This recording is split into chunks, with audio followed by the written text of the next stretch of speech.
إن الحمد لله نحمده ونستعينه ونستغفره ونستهديه ونتوب إليه ونعوذ بالله من شرور أنفسنا ومن سيئات أعمالنا من يهده الله فلا مضل له ومن يضلل فلا هادي له أشهد أن لا إله إلا الله وحده لا شريك له وأشهد أن محمدا عبده ورسوله لا نبي بعده أما بعد فإن أصدق الحديث كتاب الله وخير الهدي هدي محمد صلى الله عليه وسلم وشر الأمور محدثاتها وكل محدثة بدعة وكل بدعة ضلالة وكل ضلالة في النار. Ikhwatul iman, a'azzani Allah wa iyyakum ajma'in.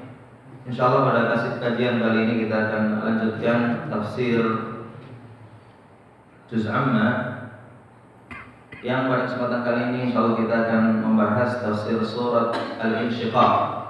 Tafsir surat Al-Insyiqaq dari kitab Mukhtasar Ibnu Katsir, yaitu dari kitab Al-Misbah Al-Munir. Dalam surat Al-Insyiqaq ini ada ayat sajdah, ayat yang disunnahkan apabila kita membacanya baik dalam sholat maupun dalam tilawah. Kita disunahkan untuk sujud tilawah, dan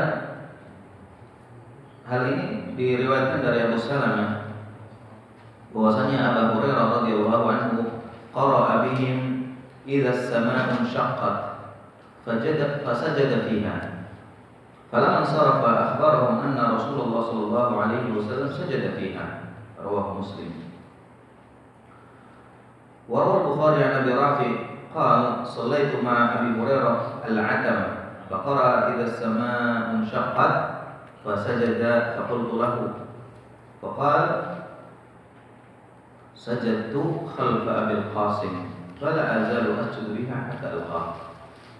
Dari Abu Salamah, dari Abu Hurairah radhiyallahu anhu, bahwasanya dia mengimami salat bersama para sahabat yang lain. Kemudian dalam salat tersebut beliau membaca idza as-samaa'u inshaqqat fasajada fiha, maka beliau sujud ketika melewati ayat sajdah ini. Falamma ansara, setelah selesai sholat, beliau memberitahukan kepada kami bahwasanya kami sholat bersama Rasulullah SAW dan Rasulullah bersujud tilawah dalam membaca surat ini. Ini diriwayatkan oleh Imam Muslim dan Nasai. Sedangkan riwayat Bukhari mengatakan dari Abu Rafi, dia mengatakan aku sholat bersama Abu Hurairah, aku sholat bersama Abu Hurairah radhiyallahu anhu sholat subuh. Kemudian dia membaca idza as-samaa'u insyaqqat, membaca surat Al-Insyiqaq, fasajad. Maka ketika melewati ayat sajdah, beliau sujud dan beliau mengatakan, aku sholat bersama Rasulullah sallallahu alaihi wasallam, atau di belakang Rasulullah sallallahu alaihi wasallam, dan beliau sujud tilawah maksudnya. Fala azalu asjud, maka aku pun selalu kalau melewati surat ini aku sujud hingga aku bertemu dengan Allah Subhanahu wa taala. Artinya beliau selalu melakukan sujud tilawah ketika membaca surat ini. Baik, untuk tafsirnya kita akan baca dulu ayatnya. Kemudian setelah itu insyaallah kita akan tafsirkan makna-makna yang terkandung dalam surat ini. Allah Subhanahu wa taala berfirman, A'udzu billahi minasy syaithanir rajim.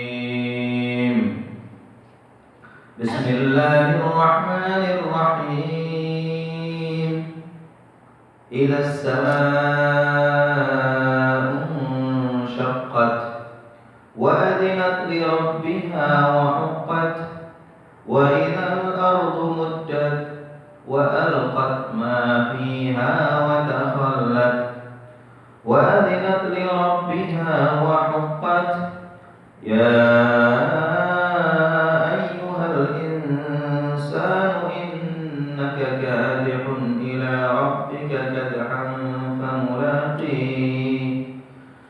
فأما من أوتي كتابه بيمينه فسوف يحاسب حسابا يسيرا وينقلب إلى أهله مسرورا وأما من أوتي كتابه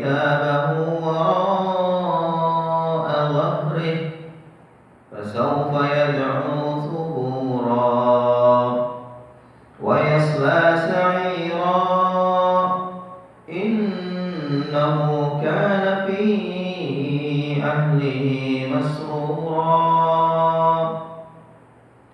innahu dhanna an lan yahur bala inna rabbahu kana bihi basira fala uqsimu bisyafaq والليل وما وسق والقمر إذا اتسق لتركبن طبقا عن طبق فما لهم لا يؤمنون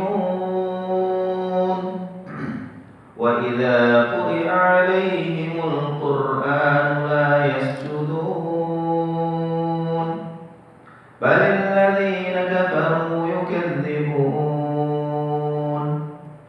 والله أعلم بما يوعون فبشرهم بعذاب أليم إلا الذين آمنوا وعملوا الصالحات لهم أجر غير ممنون. إذا السماء انشقت يقول الله تبارك وتعالى إذا السماء انشقت dzalika yaumul qiyamah. Allah berfirman apabila langit itu telah terbelah, yaitu kapan terjadinya langit itu akan terbelah? Wa dzalika yaumul qiyamah. Hal itu akan terjadi nanti pada hari kiamat. Langit yang kita lihat sekarang begitu indahnya dan tidak ada retak serta tidak ada cacat padanya, nanti di hari kiamat dia akan terbelah. Wa adzinat li rabbiha ay istama'at li rabbiha wa ta'at amrahu fima amaraha min al-inshiqaq wa dhalika yawm al-qiyamah. Wa adzinat li rabbiha wa huqqat, dan dia tunduk dan taat kepada Allah Rabbnya untuk menjalankan perintahnya. Ketika disuruh pecah dan terbelah, maka langit pun mengikuti perintah Allah, terbelah pada hari kiamat. Wa huqqat ay wa haqqa laha an tuti' amrahu, dan wajiblah bagi langit itu untuk taat kepada pemiliknya, kepada sang penciptanya, li'annahu al-'azim, karena Allah lah zat yang maha agung. Yang menyuruh untuk terbelah adalah Allah Subhanahu wa taala yang maha agung. La yumani wa la yughalib, la yumana wa la yughalib, bal qad qahara kull syai' wa dhallahu kull syai'. Yang tidak bisa dikalahkan, tidak ada yang bisa membangkang perintahnya. Bahkan dialah yang telah memaksa segala sesuatu tunduk padanya, dan semua makhluknya patuh dan taat padanya. Tsumma wa idzal ardu muddat, dan apabila bumi itu telah dibentangkan, muddat ay busita wa furishat wa wusi'at. Muddat artinya bumi itu dibentangkan, diluaskan dan dihamparkan. Wa qauluhu ta'ala wa alqat ma fiha wa takhallat. Apabila bumi dibentangkan kemudian dia melemparkan dan mengeluarkan segala isinya. Ai alqat ma fi batniha. Nanti di hari kiamat bumi akan mengeluarkan dan melemparkan segala yang ada di dalam perutnya, yaitu minal amwat, jenazah-jenazah yang sekarang dikuburkan di pemakaman maupun di luar pemakaman, ya, yang mereka ditanam di dalam bumi, nanti akan dikeluarkan pada hari kiamat oleh bumi. Wa alqat, jadi bumi akan mengeluarkan. Ya. Wa takhallat, dan bumi itu akan kosong dari mereka. Semua jenazah akan dikeluarkan oleh bumi. Qala Mujahid wa Sa'id wa Qatadah wa adzinat li rabbiha wa haqqat. Sa'id, Mujahid dan Qatadah rahimahumullah menafsirkan wa adzinat li rabbiha wa haqqat, dan diizinkan bumi itu untuk atau diizinkan langit itu untuk terbelah, dan sangat wajar dan wajiblah langit itu taat kepada Allah Subhanahu wa taala sang penciptanya. Kemudian Allah Subhanahu wa taala menyebutkan Ya, wa'adiyat li rabbiha wa huqqat, artinya bumi pun taat kepada Allah dan pantaslah bagi dia untuk mentaatinya. Ya, sebagaimana langit taat untuk terbelah, bumi juga taat dan patuh untuk mengeluarkan segala isinya. Kemudian Allah Subhanahu wa taala mengingatkan kita semua manusia, ya ayyuhal insan, wahai manusia. Kita dipanggil oleh Allah Subhanahu wa taala, innaka kadhibun ila rabbika kadhan famulaqi.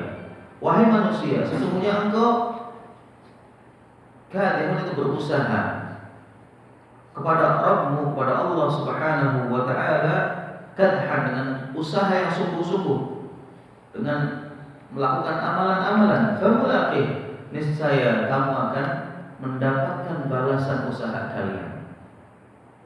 Kalau kita melakukan amalan-amalan kebaikan, berusaha untuk mendekatkan diri kepada Allah dengan ketaatan, dan berusaha untuk menyelamatkan diri dari siksanya, maka kita pun akan mendapatkan insya Allah apa yang kita harapkan. Namun kalau ada orang yang hidup di dunia hanya untuk bersenang-senang, dia hanya untuk mengumpulkan harta tanpa pandang bulu, apakah harta itu diperoleh dengan cara halal ataupun yang haram, yang dibolehkan ataupun yang terlarang.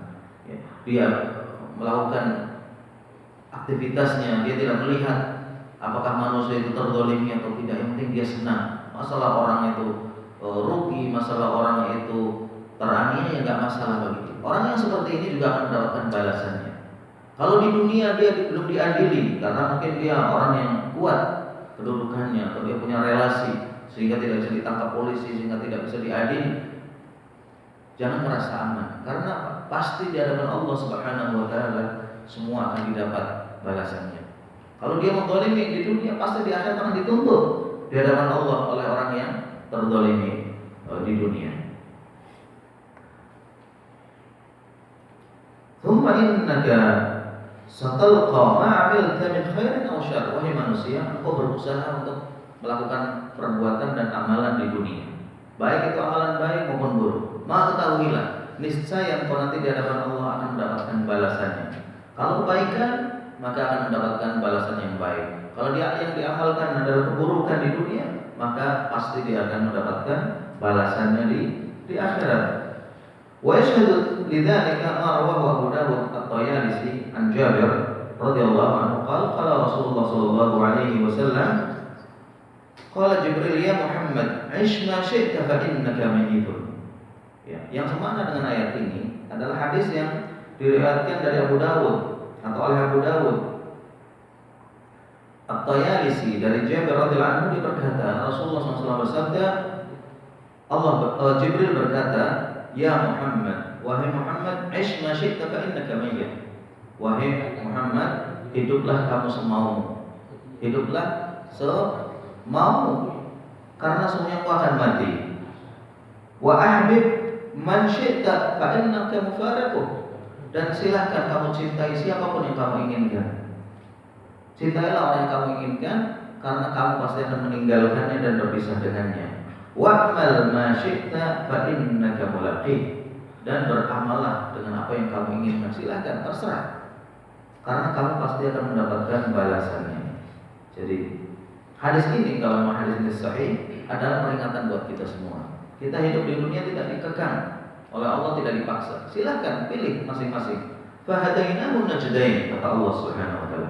Kami tunjukkan kepada manusia itu dua jalan. Ini jalan ke surga, ini jalan ke neraka. Silahkan pilih mana yang kalian inginkan, karena kalian pasti akan mendapatkan balasan masing-masing. Orang yang berusaha untuk taat kepada Allah, belajar agama, datang ke pengajian, datang ke majelis taklim untuk mencari ilmu dan berkahnya majelis, ya, dan memohon rahmat Allah Subhanahu wa taala di majelis-majelis yang dikatakan itu adalah raudhun min riyadil jannah. Kata Rasulullah SAW, majelis zikir, majelis ilmu adalah merupakan salah satu kebun dari kebun-kebun surga. Ya, Rasulullah bersabda, "Idza marartum bi riyadil jannah farta'u." Apabila kalian melewati salah satu kebun atau taman dari taman-taman surga, maka berhentilah di sana. Maka carilah kesenangan di sana. Itu yang dimaksud kebun surga dalam majelis taklim, majelis zikir, pengajian, ya, yang di situ dibacakan ayat Allah dan firman-Nya. Berta'am, maka beristirahatlah di sana. Carilah manfaat dari majelis tersebut karena itu adalah kebun dari kebun surga. Semoga Allah SWT menjadikan majelis kita ini sebagai salah satu kebun dan istana dari taman dari taman-taman surga.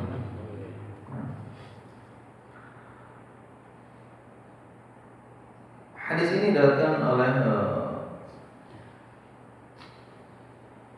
Dawud At-Tayalisi dalam Abu Dawud At-Tayalisi dalam Musnad At-Tayalisi. Nah, kemudian wa minan nasi may yu'idu dhamir ala qawlihi rabbika ay famulaqi rabbik.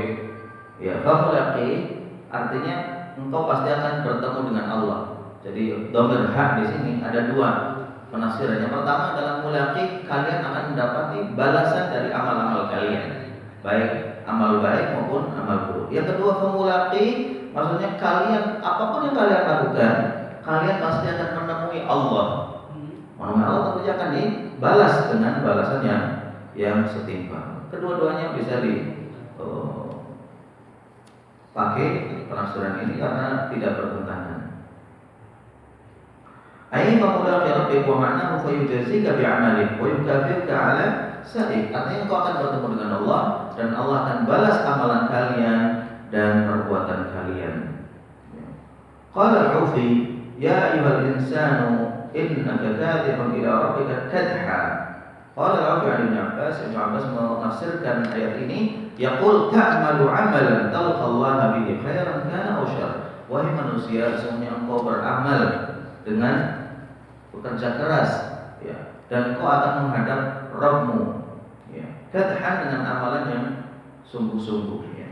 Artinya amalan itu baik amalan saleh maupun amal yang buruk, semuanya akan dibalas oleh Allah Subhanahu wa taala. Kemudian Allah Subhanahu wa taala berfirman, "Fa amma man utiya kitabahu bi yaminihi, fa amma man utiya kitabahu bi yaminihi, fa sawfa yuhasabu hisaban yasira." Adapun orang yang diberikan catatan amalnya, jadi masing-masing kita nanti itu akan diberikan catatan amal, ya, seperti buku rapot, buku nilai, ya. Itu ada yang dikasih dari sebelah kanan dan ada yang dari sebelah kiri atau dari belakangnya.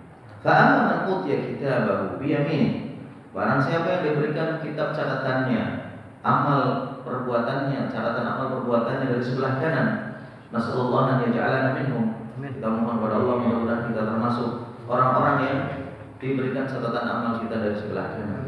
Allahumma ja'alna minhum ya rabbal alamin. Maka Allah akan menghisab dan menghitung amal perbuatannya hisaban yasira, dengan penghitungan yang mudah, tidak dipersulit, tidak didetailin kamu ini begini untuk apa, enggak, tapi dimudahkan oleh Allah Subhanahu wa taala. Kalau orang diberikan catatannya dari sebelah kanan, dikasih nanti di akhirat buku rapotnya dari sebelah kanan, berarti ini pertanda bahwa dia menjadi orang yang selamat, karena dia akan dimudahkan dalam hisab, dalam penghitungan. Antum walillahil matsalul a'la, dan Allah memiliki perumpamaan yang tinggi. Antum ketika ditanya oleh majikan, dikasih uang 1.000, 2.000 belanja, kemudian majikan hanya menanyakan, kamu belanja apa? Kemudian antum jelaskan, saya belanja ini, harganya segini, kembaliannya segini. Majikan sudah, oh ya, jazakallah khair, syukuran. Antum lega enggak? Lega, karena majikan enggak mempersulit.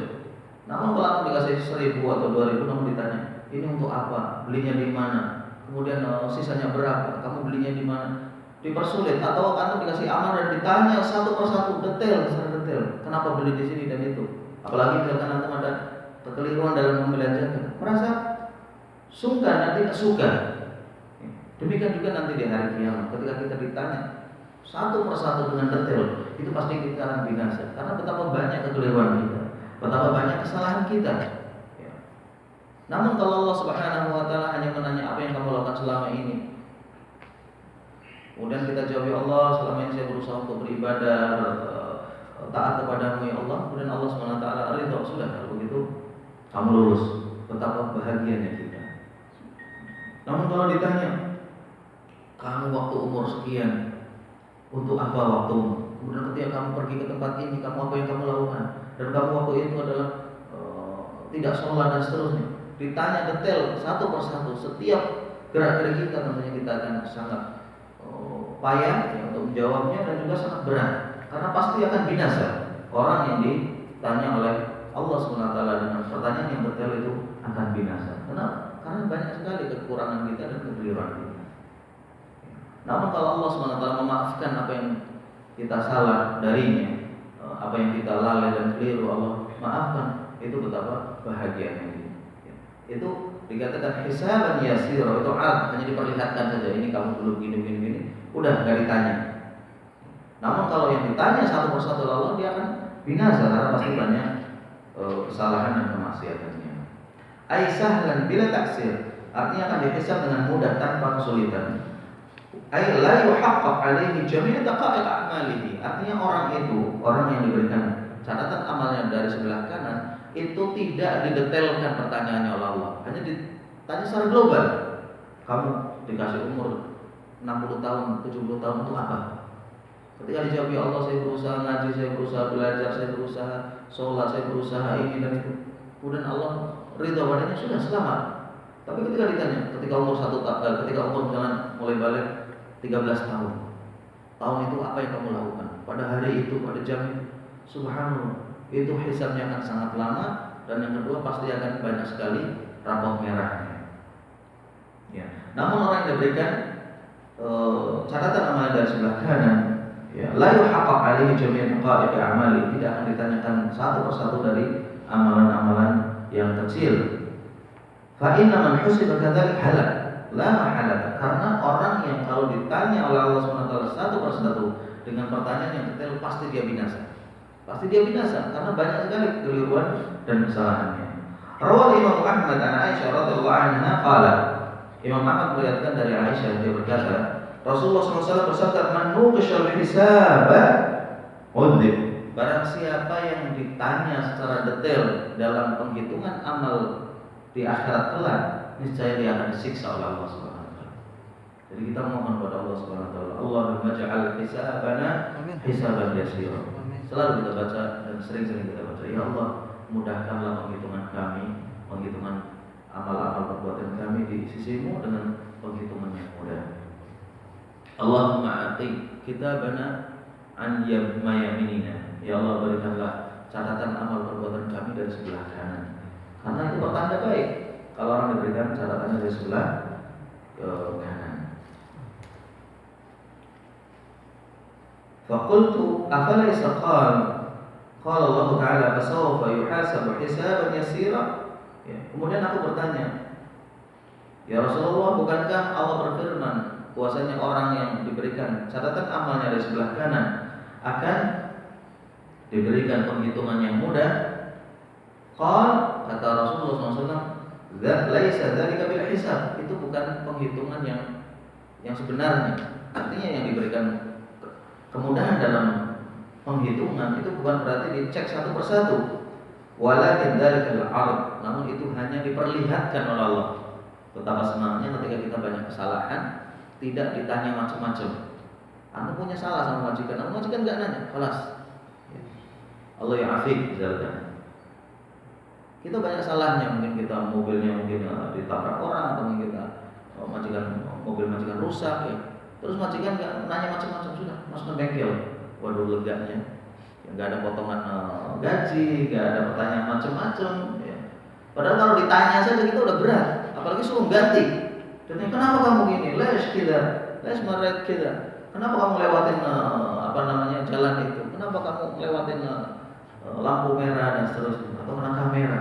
Ditanya dulu sudah berat, apalagi sudah kalau begitu idfa min ratibik. Kalau begitu bayar dari gajimu, sudah setengah pingsan gitu. Jadi kan sudah kerja capek-capek, suruh benerin mobil majikan lagi. Tapi kalau majikannya kelas buat di warsha, sudah kita leganya, masya Allah. Kenapa? Karena kesalahan kita ditutupi dan dimaafkan. Demikian juga nanti di akhirat. Ini kita muamalah dengan majikan di dunia, apalagi nanti di akhirat. Walakin dzalikal 'ard, namun itu hanya sekedar dilihatkan oleh Allah SWT, diperlihatkan. Kalau memang kita bisa gambarkan, mungkin diputarkan video kesalahan dan amal kita. Pada hari ini ada videonya semuanya. Dan ini subhanallah tidak sulit bagi Allah. Sekarang itu sudah ditemukan alat yang bisa mengecek kejadian beberapa waktu sebelum kejadian sebelum alat ini dipasang. Jadi misalkan kita di sini berkumpul, kemudian kita nanti pergi. Itu ada alat, Anda belum tahu alatnya, tapi dikatakan sudah menyebar di internet, diberitakan bahwa ada alat yang bisa untuk merekam. Sudah nggak ada, bukan dipasang CCTV. Kalau dipasang CCTV kita tahu kita terekam semua. Ini nggak ada CCTV.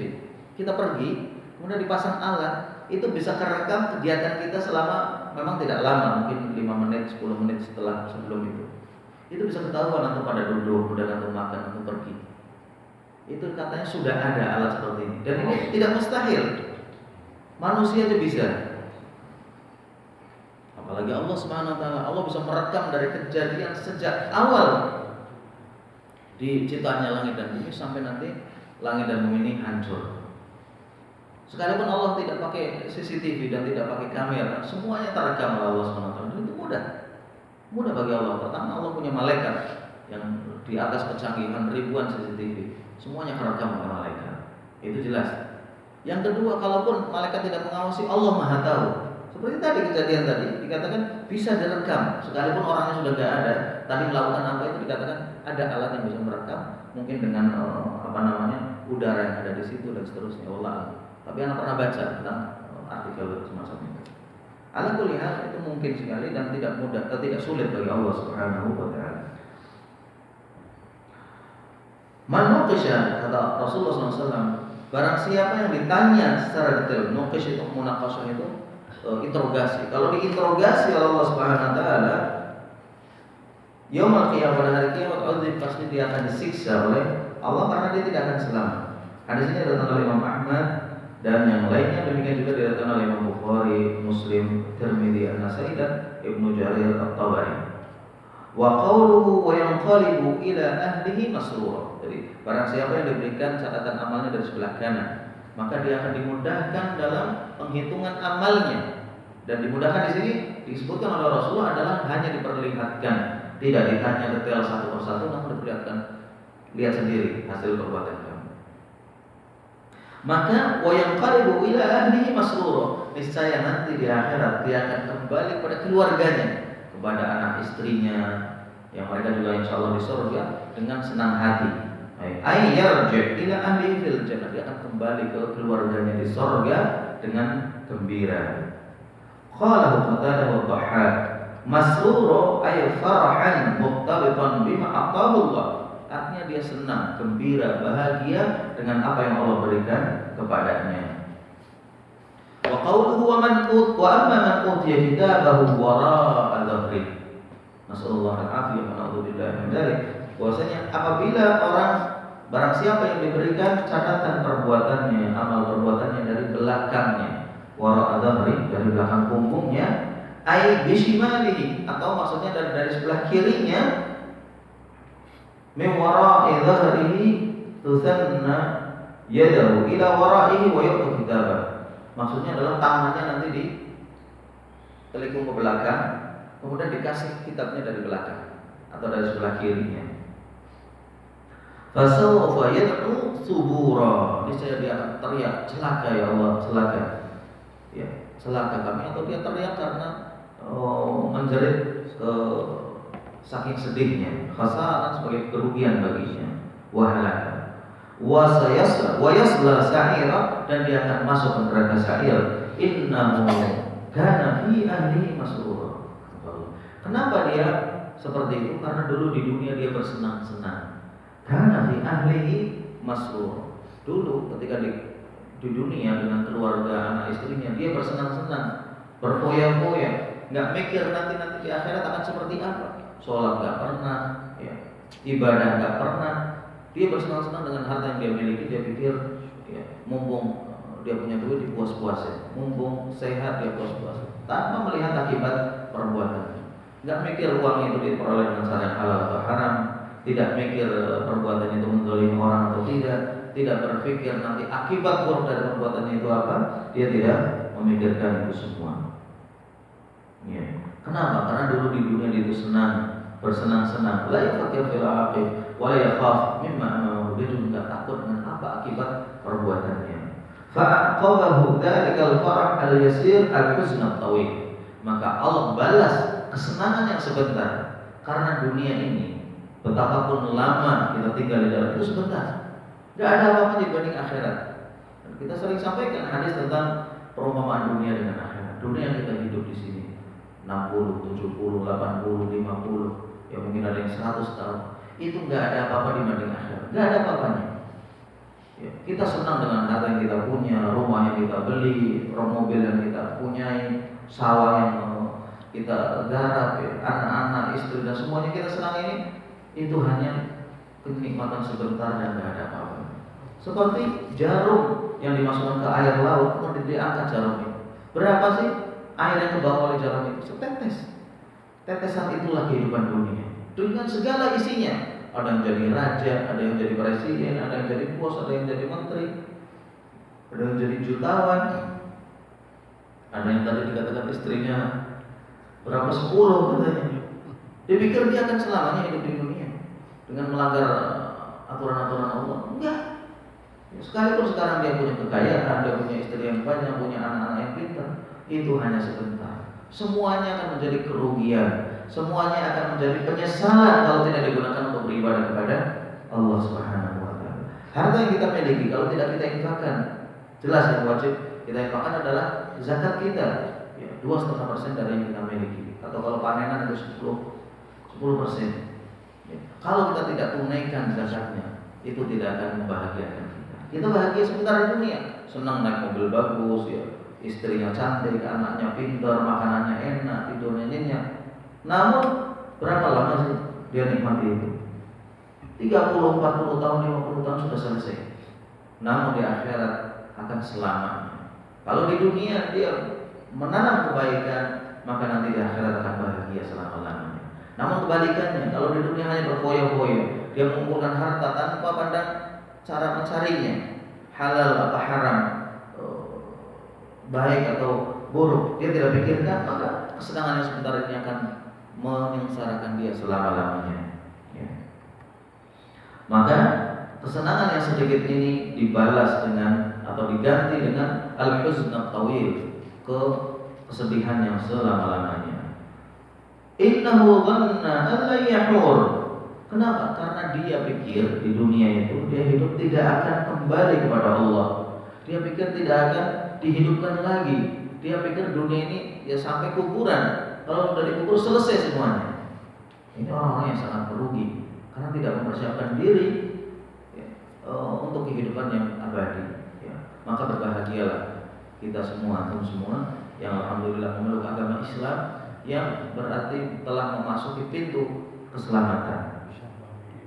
Kalau agama lain, betapapun dia berbuat baik, amalannya banyak dan sosialnya tinggi, namun agama lain jangan harap dia akan selamat. Memang di dunia diakui, di Indonesia diakui 5 agama atau lebih. Ya. Di negara-negara lain diakui agama-agama selain Islam, namun insya Allah hanya Islam yang diakui. Jadi kalau orang sudah memasuki pintu gerbang Islam ini sudah memiliki modal utama untuk selamat. Tinggal diperbaiki Islamnya. Dengan cara apa? Dengan belajar, mengkaji ilmu tentang Islaman yang lebih mendalam, dan tentunya setelah tahu diamalkan. Karena tidak ada faedahnya kita tahu, namun tidak diamalkan. Yang paling penting adalah amalan. Ya, biarpun amal ilmunya sedikit namun diamalkan lebih baik daripada ilmunya banyak namun ternyata hanya sekedar pengetahuan di otak yang tidak diaplikasikan dalam kehidupan sehari-hari. Ya. Orang yang kayak tadi, innahu dhanna an la yahur, dia pikir tidak akan dikembalikan kepada Allah Subhanahu wa taala setelah kematiannya. Qala Ibnu Abbas wa ghairuhuma al-hur huwa ar-ruju'. Al-yahur artinya dia pikir tidak akan dikembalikan kepada Allah Subhanahu wa taala. Bala inna rabbahu kana bihi basira. Ketahuilah sesungguhnya Allah Subhanahu wa taala itu akan mengembalikannya sebagaimana dia diciptakan pertama kali. Wa yujazih, dan Allah akan balas dia atas amal perbuatannya. Kalau kebaikan dibalas dengan kebaikan, apabila keburukan maka dibalas dengan keburukan. Fa innahu kana bihi basira, artinya Allah Maha melihat, Maha mengetahui apapun yang kita lakukan. Kemudian Allah Subhanahu wa taala fala uqsimu bisyafaq, berfirman, maka uqsimu bisyafaq, Aku bersumpah dengan asyafaq. Asyafaq itu meja merah, ya. Rawa ruwiya an Ali bin Abi Thalib wa Ibn Abbas wa Ibadah bin Samit wa Abi Hurairah wa Shaddad bin Aws wa Umar, ya. Wa ghairuhum, ya. Annahum qalu asyafaq al-humrah fala uqsimu bisyafaq. Maka aku bersumpah dengan syafaq, itu maksudnya adalah meja merah. Wa qala Abu Hurairah asyafaq al-bayad fasyafaq huwa humratul ufuq imma qabla tulu'i syams atau ba'da ghurubiha. Jadi syafaq adalah mega merah, baik mega merah sebelum tenggelamnya matahari sebelum maghrib, atau mega merah sebelum terbitnya matahari di ufuk timur. Iya. Wa huwa ma'ruf inda ahli lughah, dan itu dikenal oleh para ahli bahasa. Ya. Asyafaq al-humrah min ghurub asy-syams ila waqti al-isya. Asyafaq adalah waktu sejak tenggelamnya matahari, itu kemudian muncul mega merah sampai waktu isya. Fa idza dhahaba qila ghaba asy-syafaq. Kalau mega merah ini sudah hilang, berarti telah pergi asyafaq. Ya. Demikian juga asyafaq baqiyatu dawi syams wa humratiha fi awal al-lail. Ya. Qarib min al-'atama. Kadza qala Ikrimah, dan yang lainnya menafsirkan yang sama. Wa bi sahih Muslim an Abdullah bin Amr an Rasulullah sallallahu alaihi wasallam annahu qala waqtul maghrib ma lam yaghib asy-syafaq. Ini tentang makna syafaq dalam hadis lain, di mana waktu maghrib adalah ketika mega merah belum menghilang. Ya. Hadis ini diriwayatkan oleh Muslim dan yang lainnya. Wa ma wasaq, ya. Fala uqsimu bisyafaq wal laili wa ma wasaq. Dan Allah berfirman dengan malam serta apa yang dikumpulkan di malam tersebut. Ma jama'a min najmin wa dabah. Ya. Jadi wal laili wa ma wasaq, demi malam dan apa yang terkumpul di dalamnya, itu maksudnya adalah bintang-bintang yang ada di malam hari, yang muncul di malam hari, dan demikian juga hewan-hewan yang keluar di malam hari. Ya. Wal laili wa ma wasaq yaqulu ma saqa min dhulmatin idza kana al-lail dhahaba kullu shay'in ila ma'wa. Ya. Di mana ketika malam itu gelap gulita, semuanya pergi menuju ke tempat peristirahatannya. Ya, kecuali binatang malam dia keluar. Namun binatang-binatang dan makhluk yang hidup di siang hari, mereka pada istirahat di malam harinya. Wal qamari idza tasaq ay idza istama'a wastawa. Dan demi bulan ketika dia telah sempurna bulatannya. Qala Al-Hasan idza istama'a idza tala, ketika bulan itu menjadi purnama. Qala Qatadah idza istadara, ketika menjadi bulan. Wa ma'na kalamuhu annahu idza takamala nuruhu, yaitu maksudnya adalah wal qamari idza tasa, apabila bulan telah menjadi purnama, telah menjadi sempurna bulatannya, ketika sinarnya telah menjadi terang benderang. Ya. La tarkabunna tabaqan an tabaq. Ya. La tarkabunna tabaqan an tabaq, niscaya kalian akan menjalani kehidupan itu setahap demi setahap. Ya. Tabaqan an tabaq, halan ba'da hal, artinya kita hidup di dunia ini bertahap, dari masa susuan, dari lahir ya susuan, kemudian disapi oleh orang tuanya, kemudian menjadi anak yang balik, kemudian dewasa, kemudian tua, ya. Kemudian setelah itu kembali menjadi lemah dan meninggal dunia. Qala Al-Hasan Al-Basri tabaqan an tabaq ay halan ba'da hal, yani fase demi fase. Rafa'an ba'da syiddah, menjadi mudah setelah adanya kesulitan. Wasyiddatun ba'da rafa, dan kadang-kadang menjadi sulit setelah mudah.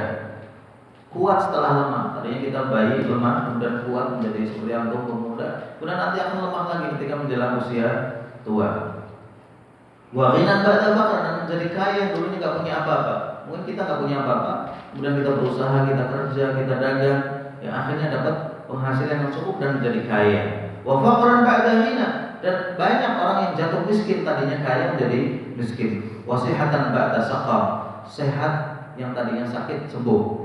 Kebalikannya, yang sakit setelah tadinya sehat. Itulah kehidupan. Jadi nggak ada yang abadi di muka bumi ini. Kondisi kita selalu berubah. Dari lemah menjadi kuat, kemudian kuat lemah lagi. Dari sehat menjadi sakit, dari sakit mungkin sehat kembali. Dan itulah kehidupan yang kita jalani ini. Ya. Fama lahum la yu'minun. Kemudian Allah SWT menanyakan, kenapa mereka tidak beriman? Wa idza quri'a 'alaihimul Qur'anu la yasjudun. Apabila dibacakan kepada mereka Al-Qur'an, kenapa mereka tidak sujud? Ini disunahkan kita sujud tilawah, itu dengan membaca doa. Apa doanya? Sajada wajhi lilladzi khalaqahu wa syaqqa sam'ahu wa basarahu fi haulihi wa quwwatihi. Sajada wajhi lilladzi khalaqa. Wajahku sujud kepada Zat yang menciptakannya. Wa syaqqa sam'ahu, dan membukakan pendengarannya. Wa basarahu, dan juga membukakan penglihatannya. Fi haulihi wa quwwatihi, dengan daya dan kekuatan Allah Subhanahu wa taala. Karena kita sujud mengakui semua kenikmatan Allah yang berikan kepada kita. Ai fama la yamna'u minal iman billah. Kenapa mereka terhalangi untuk beriman kepada Allah, kepada Rasulnya, kepada hari akhir, dan apabila dibacakan ayat-ayat Allah serta firman-Nya, kenapa mereka tidak mau sujud sebagai pengagungan dan penghormatan kepada Allah Subhanahu wa taala? Balil ladzina kafaru yukadzibun. Bahkan orang-orang kafir itu mendustakan. Kerjaan mereka adalah mendustakan ayat-ayat Allah, mendustakan berita dari langit, mendustakan risalah para nabi dan Rasul Allah Subhanahu wa taala. Ai min sajiyatihim, kebiasaan mereka dalam mendustakan, wal inad, dan menentang, wal mukhalafah lil haq, dan menyelisihi kebenaran. Ini kebiasaan orang-orang kafir. Wallahu a'lamu bima yu'minun. Padahal Allah Maha mengetahui, Allah lebih mengetahui dengan apa yang mereka sembunyikan. Yu'un ay yaktumuna fi sudurihim, yang disembunyikan dalam hati. Orang kafir itu sebenarnya mereka dalam hati kecilnya tahu bahwa Allah lah Zat yang berhak disembah, bahwa pencipta alam semesta ini adalah Allah. Namun ketika disuruh ibadah mereka sombong. Ngapain saya ikut-ikut kamu? Ngapain saya mau ikut-ikutan sholat seperti kalian? Kadang-kadang yang sudah muslim pun masih banyak kesombongannya. Dan sombong yang sebenarnya adalah batarul haq. Kesombongan yang hakiki adalah menolak kebenaran. Sudah diberitahukan, ini dalilnya Pak, ini hujjahnya, ini keterangan dari Rasulullah. Oh, itu kan menurut pendapat Wahabi. Saya bukan Wahabi, kata dia. Subhanallah. Dikasih ayat, dikasih hadis, katanya Wahabi. Padahal ditanya Wahabi itu aku nggak tahu. Wahabi itu ya bukan Ahlus Sunnah, katanya. Subhanallah. Sombong dia. Ada kebenaran ditolak. Batarul haq wa ghamtun nas, dan meremehkan manusia. Kita sering melihat orang dikatakan sombong itu kalau dia bangga dengan mobil mewahnya, bangga dengan baju barunya, bangga dengan hartanya dan seterusnya, itu dikatakan sombong. Tapi sombong yang lebih berat lagi adalah sombongnya iblis. Kenapa? Karena iblis disuruh sujud kepada Adam, nggak mau. Dia dikatakan apa? Ana khairun min, saya lebih baik dari Adam. Khalaqtani min nar wa khalaqtahu min tin. Ya Allah, saya lebih baik dari Adam. Engkau ciptakan dari api, sedangkan Adam dari tanah. Kan api lebih baik dari tanah. Pikirannya iblis. Ya kan, sombong dia. Dia pikir Adam ini lebih rendah dari dia. Namun kesombongan inilah yang menyebabkan dia celaka selama-lamanya. Divonis menjadi penghuni neraka, kemudian diusir dari surga dan dijauhkan dari rahmat Allah Subhanahu wa taala. Dilaknat oleh Allah. Ini iblis. Namun banyak yang mengikuti kebiasaan dan perbuatan iblis, sifat iblis yang sombong. Tidak tahu jelas ada dalilnya, ini tidak boleh, ini boleh, ini jelas hadisnya. Dia katakan enggak, itu kan dalilnya orang Wahabi. Saya bukan Wahabi, enggak mau pakai itu. Oh, kiai saya enggak seperti itu. Dan seterusnya dan seterusnya. Merasa dirinya itu lebih baik, merasa dirinya lebih soleh dan seterusnya. Itulah kesombongan yang paling bahaya. Ya. Makanya kalau ada orang mengatakan saya menurunkan kain saya di bawah mata kaki, kan enggak karena enggak sombong, jadi enggak apa-apa. Dia pikir enggak sombong itu karena pakai celananya biasa-biasa saja, hatinya enggak sombong. Padahal sombong yang sebenarnya dia menolak hadis Rasul yang menyebutkan ma tahta al-ka'bayn min al-izar fa huwa finnar. Udah jelas ada hadisnya, yang di bawah mata kaki itu dari pakaian baik celana maupun sarung itu nanti akan dibakar dengan api neraka. Kok dia tolak? Lah inilah yang disebut sombong. Bukan sombong itu karena pakai celana panjang cuper itu sombong. Kita juga nggak mengatakan orang pakai cuper itu sombong. Dari mana dia sombong? Orang cumbrengnya juga udah lesak dan kumal kan? Kecuali kalau dari sutra mungkin dia sombong. Bukan. Kesombongan yang baik adalah hatinya yang menolak kebenaran. Ya. Jadi kalau ada orang mengatakan, saya kan nggak sombong jadi nggak apa-apa, dia nggak paham mana sombong. Justru sombong itu karena ada hadis nggak mau nerima. Ya. Jelas-jelas hadisnya. Bahkan lebih ngeri lagi, la yaqbalullahu sholatal musbil. Allah tidak akan menerima sholatnya orang yang kainnya menutupi mata kaki. Subhanallah. Kadang-kadang kita masih dapatin imam musbil. Kita kadang sholatnya gimana? Dia sholatnya nggak diterima di sisi Allah SWT. Kita makmum di belakang. Jadi perlu diperhatikan. Ya, masalah kesombongan itu bukan masalah dohir saja, namun batin yang lebih sombong dan lebih bahaya. Fabashirhum bi'adzabin alim. Berilah kabar gembira mereka bahwa nanti akan diberikan siksa yang sangat pedih, siksa yang sangat menyakitkan. Illal ladzina amanu wa amilus shalih. Kecuali orang-orang yang beriman dan beramal saleh, mereka akan selamat. Mereka tidak akan disiksa oleh Allah Subhanahu wa taala. Lahum ajrun ghairu mamnun. Mereka akan mendapatkan pahala yang tidak terputus. Ata'an ghairu majdud. Itu pemberian yang tidak ada hentinya dan tidak ada habisnya. Nasallallahu subhanahu wa ta'ala ayyaj'alana minal mu'minin.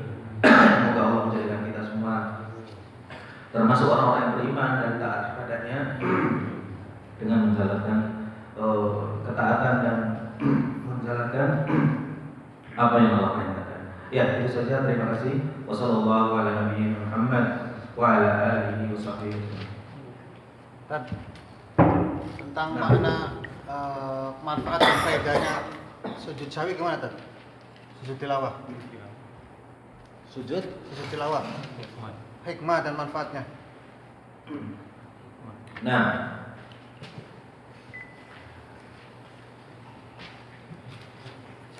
untuk sujud tilawah disebutkan di antara hikmah dan faedahnya adalah pertama kita mengagungkan Allah Subhanahu wa taala. Karena ini ayat-ayat Allah yang dibaca dan menyuruh kita untuk sujud. Ayat-ayat saja semuanya itu memerintahkan sujud atau mengisahkan orang-orang yang tidak mau sujud. Seperti ayat ini tidak menyuruh kita sujud, namun menyebutkan orang-orang yang apabila dibaca ayat-ayat Allah mereka tidak sujud. Maka kita sujud sebagai ketaatan kepada Allah Subhanahu wa taala. Yang kedua memang kita disuruh untuk sujud. Fasjud waqtarib. Sujudlah dan mendekatlah kepada Allah. Kita suruh sujud maka sujud. Jadi kita tidak seperti iblis yang menolak untuk sujud kepada Adam alaihissalam. Dan sujud kepada Adam bukan berarti nyembah Adam sebenarnya, namun supaya hormat sama Adam, bahwa Adam ini lebih baik dari kalian wahai iblis dan juga pada waktu itu malaikat yang ada di surga. Yang intinya adalah tunduk kepada Allah yang menyuruh mereka. Nah, itu sujud tilawah. Adapun sujud sahwi, kita sujud kepada Allah mohon ampun karena kita keliru dalam sholat atau kita ragu-ragu. Orang yang ragu-ragu dalam sholat itu kenapa? Karena tidak konsentrasi. Antum lagi sholat, Allah teringat mobilnya tadi belum dikunci pintunya, nasinya belum diangkat dari rice cooker misalnya, atau jemurannya belum diambil, ini hujan. Atau mikirin yang lain, di Indonesia lah istrinya udah nunggu-nunggu kita mau cuti, ya kan? Anaknya minta dikirimin. Jadi lagi sholat mikirin yang lain, sehingga kita lupa. Iya enggak? Kenapa kita ragu-ragu? Karena mikirin yang lain. Kalau kita konsentrasi sama sholat, tidak akan lupa. Namun demikian Allah memberikan maaf pada kita, tinggal sujud sahwi. Kalau kita kurang tinggal ditambah, kalau lebih sudah dimaafkan. Kalau ragu-ragu maka dengan sujud sahwi itu insya Allah akan menutupi keraguan kita. Sebagai pertama permohonan ampun kepada Allah Subhanahu wa taala. Yang kedua, ya pengakuan kita bahwa kita itu kurang dalam beribadah kepada Allah Subhanahu wa taala. Wallahu a'lam. Nah, Assalamualaikum warahmatullahi wabarakatuh. Waalaikumsalam. Ini ya menyimpang dari apa yang agak Nah, berhubungan dengan al-muslimun al-muslim. al-muslimu akul muslim. Ini yang tidak terjadi dalam hal ini. Nah, Ketika Pak Syuaib sakit itu ada barang-barang yang dulu mati. mati. Nah,